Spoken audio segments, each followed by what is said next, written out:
Assalamualaikum warahmatullahi wabarakatuh. Perkenalkan, nama saya Fauzawai Azari, NIM 2051214061 dari Prodi Sistem Informasi kelas 2020A. Video ini dibuat untuk memenuhi tugas jaringan komputer yang diampu oleh Bapak Agus Prihanto, STMKOM. Pada video ini, saya akan menjelaskan mengenai standarisasi jaringan komputer.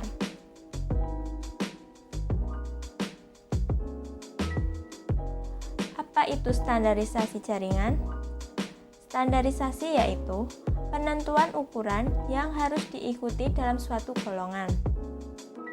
Sedangkan standarisasi jaringan yaitu sebuah aturan main atau protokol yang digunakan agar semua pekerjaan dapat berjalan dengan baik dan berkomunikasi dapat terjalin dengan baik juga.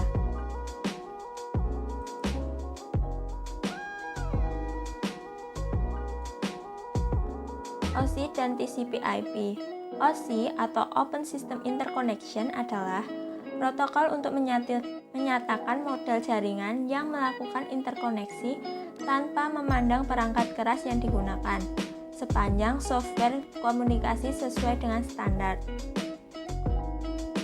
Sedangkan TCP/IP atau Transmission Control Protocol Internet Protocol yaitu protokol jaringan yang dapat memberikan keleluasaan dalam berkomunikasi antara satu komputer dengan komputer lainnya dalam satu jaringan walaupun platform yang digunakan berbeda.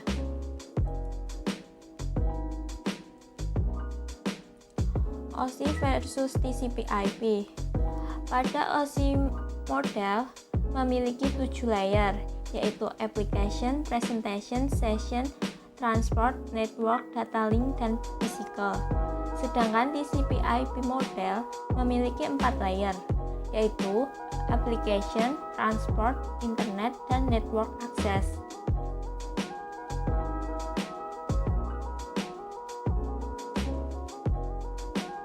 Tugas setiap layer OSI. Layer ke-7 atau application layer bertugas untuk menunjang aplikasi untuk berkomunikasi melalui jaringan. Kemudian layer 6 atau presentation layer bertugas memformat data sehingga dapat dikenali di penerima. Layer ke-5 atau session layer bertugas untuk membentuk koneksi kemudian memutuskan ketika seluruh data telah terkirim.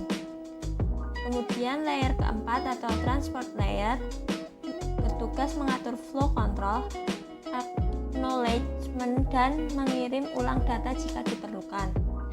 Kemudian layer ketiga atau network layer bertugas untuk menambahkan alamat jaringan pada paket. Layer 2 atau data link layer berfungsi menambahkan MAC address pada paket. Kemudian layer pertama atau physical layer bertugas untuk mengirimkan data melalui media transmisi. Kemudian tugas setiap layer TCP/IP.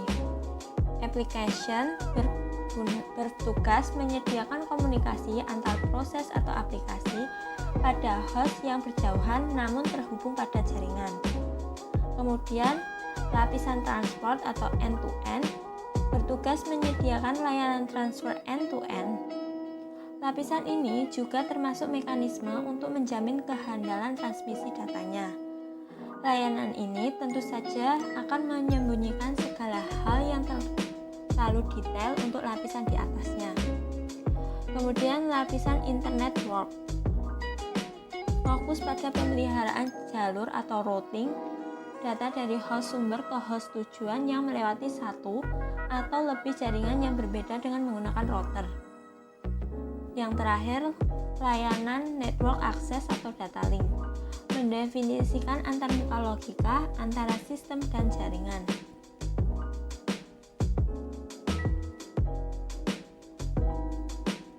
Protokol yang bekerja di OSI layer.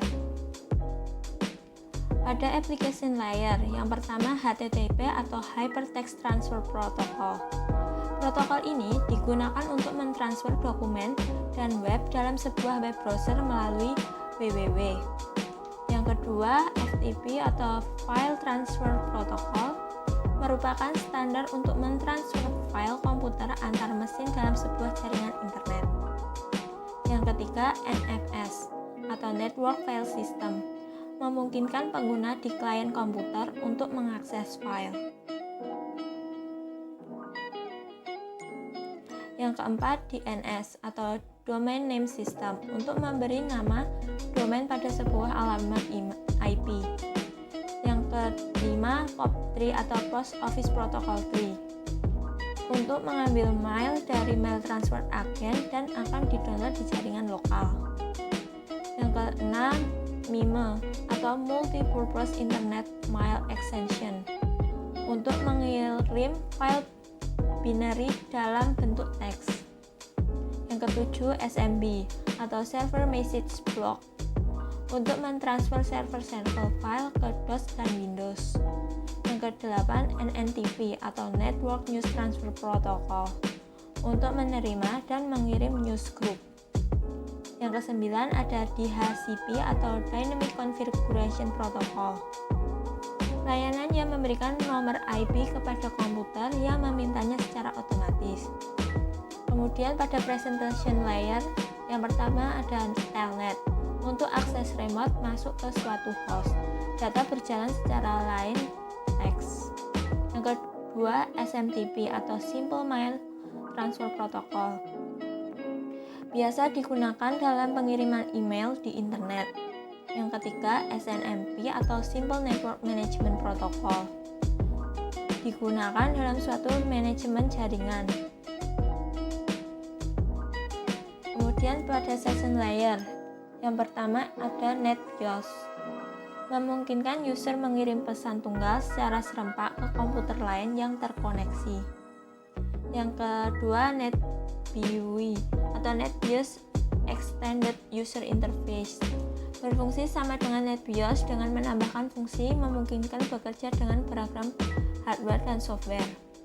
Yang ketiga ada ADSP atau Apple Talk Data Stream Protocol untuk memantau aliran data di antara dua komputer agar tidak putus. Yang keempat ada PAP atau Printer Access Protocol untuk akses pada jaringan Apple Talk dan untuk mengendalikan bagaimana pola komunikasi antar node. Yang kelima, SPDU atau Session Protocol Data Unit, berfungsi mendukung hubungan antara dua session service user. Kemudian pada transport layer ada yang pertama TCP atau Transmission Control Protocol, protokol yang menyediakan layanan penuh pada lapisan transport untuk aplikasi. Yang kedua ada UDP atau User Datagram Protocol, protokol connectionless dan process to process yang hanya menambahkan alamat port, checksum, error control, dan panjang informasi data pada layer di atasnya. Kemudian ada network layer. Yang pertama ada IP atau Internet Networking Protocol untuk mentransportasikan data dalam paket yang disebut datagram. Yang kedua ada ERP atau Address Resolution Protocol untuk mengetahui alamat IP berdasarkan alamat fisik dari sebuah komputer. Yang ketiga ada RARP atau Reverse Address Resolution Protocol untuk mengetahui alamat fisik melalui IP komputer. Yang keempat ada ICMP atau Internet Control Message Protocol untuk mengirim notifikasi datagram yang mengalami masalah pada hostnya. Yang kelima ada IGMP atau Internet Group Message Protocol untuk memberi fasilitas message yang simultan kepada grup penerima. Kemudian ada Data Link Layer.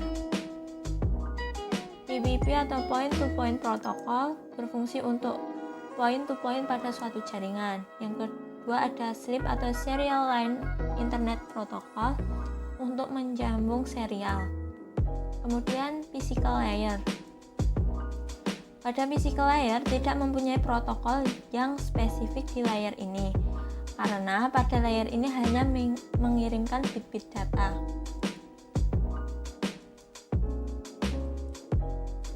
Perbedaan TCP dan UDP.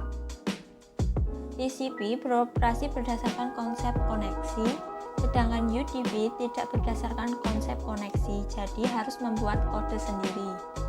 TCP, jaminan penerimaan data akan reliable dan teratur. Sedangkan UDP tidak ada jaminan bahwa pengiriman dan penerimaan data akan reliable dan teratur, sehingga paket data mungkin dapat kurang, terduplikat, atau bahkan tidak sampai sama sekali. TCP secara otomatis memecah data ke dalam paket-paket, sedangkan UDP pemecahan ke dalam paket-paket dan proses pengirimannya dilakukan secara manual. TCP tidak akan mengirimkan data terlalu cepat sehingga memberikan jaminan koneksi internet dapat menanganinya. Sedangkan UDP harus membuat kepastian mengenai proses transfer data agar tidak terlalu cepat sehingga internet masih dapat menanganinya. TCP mudah untuk digunakan, transfer paket data seperti menulis dan membaca file. Sedangkan UDP, jika paket ada yang hilang, perlu dipikirkan di mana letak kesalahan yang terjadi dan mengirim ulang data yang diperlukan. Pada TCP ini, transfer lebih lambat tetapi handal. Typical application-nya yaitu email dan web browsing. Jaringan yang digunakan yaitu unicast atau 1 ke 1. Pada UDP, transfernya cepat tetapi tidak terjamin. Typical aplikasinya yaitu VoIP dan musik streaming. Untuk jaringan yang digunakan yaitu unicast, multicast, dan broadcast.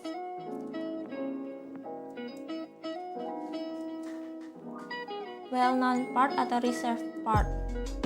Ringnya 0 sampai 1023 merupakan port standar atau port umum yang sudah ditetapkan atau reserved, dan IANA atau Internet Assigned Number Authority. Kemudian hanya dapat diakses oleh sistem account atau root account. Ini port numbernya, protokolnya, dan application-nya. Kemudian registered port. Ranknya 1024 sampai dengan 49151. Dapat diakses oleh program dengan program aplikasi yang digunakan oleh users account biasa. Ini port number, protokol, dan application-nya. Sekian dari saya, apabila ada kurangnya mohon maaf. Terima kasih. Wassalamualaikum warahmatullahi wabarakatuh.